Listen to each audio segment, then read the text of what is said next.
With a good-looking wooden club, your luck could be on the upswing. Each club head starts with a log of persimmon wood, which is a type of ebony. They slice it into quarters and discard the center section because it's lower quality. They cut one of the quarters down to a workable shape and size, then lock it into this duplicating machine. Overhead, they place a more sculpted piece of wood, called a master model. As they turn, a wheel traces the contours of the master model and guides a blade below, which carves the rough chunk of wood into a duplicate of the master model. They switch master models to one that looks a lot more like a golf club head. Again, the blade below copies the shape. They cut the stub off the duplicate, and they smooth it with a light sanding.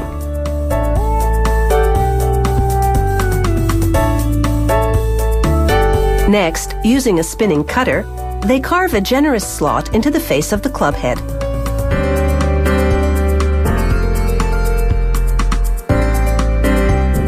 They spread a lot of heavy-duty glue in the slot, and then they plug it with an insert made of rigid plastic. The insert will protect the wooden club head from the force of the golf ball. They trim the overlap, and then they sand it until the plastic insert blends seamlessly with the wood. Using a router, they carve an hourglass shape in the bottom of the golf club head. This big slot will hold the sole plate, which will add weight and protect the bottom of the club.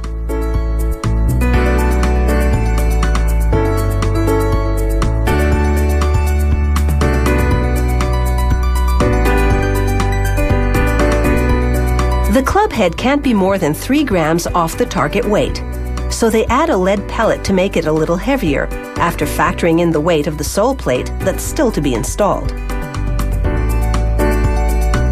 They drill an extra hole in case they need to add more lead later.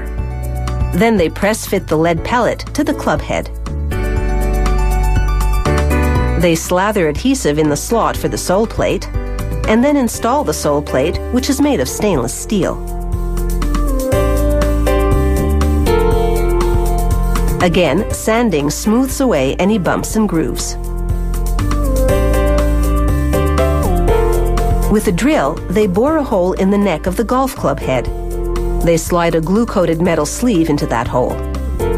Then they taper the neck with a sanding belt. Using a jeweler's saw, they score the face of the golf club head. These lines are strategic. They'll help give the golf ball spin. They dip the club head in water-based stain that soaks into the wood but doesn't penetrate the metal sole plate.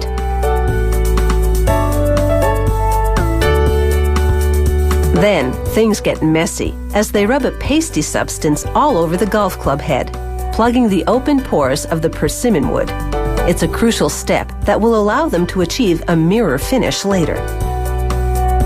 They number it to identify it as a fairway club.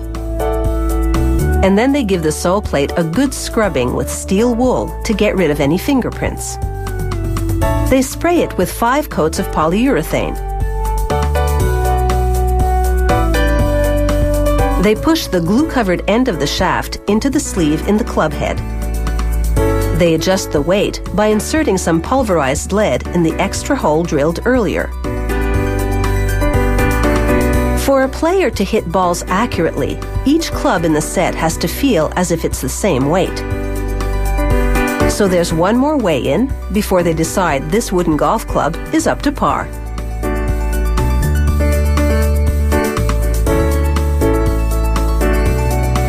Now it's time to hit the course, because winning could be a matter of knocking on wood.